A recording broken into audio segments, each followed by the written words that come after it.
Israel's defense systems leave it open to attack.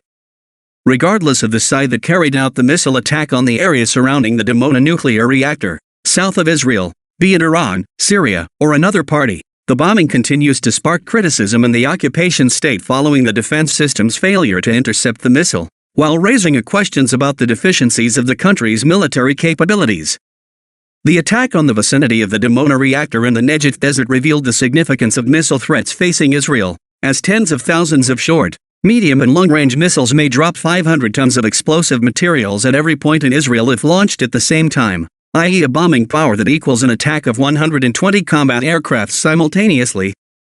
At the same time, the Dimona attack has revealed the most prominent weakness affecting the Israeli defense system. The Iron Dome system, which used to intercept missiles at a high level of precision, was not effective. The attack sparked concern in Israel as it coincided with fears of cruise missile strikes from Iraq in the east or Yemen in the south, fears that prompted Israel to undergo a major upgrade that allows it to counter precision missiles launched by low-altitude drones.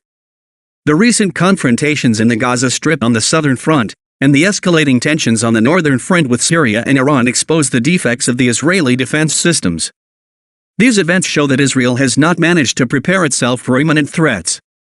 Despite the Iron Dome's relative success in the recent confrontations with Palestinian factions in Gaza, it cannot be relied upon when facing Lebanon, Syria, or Iran.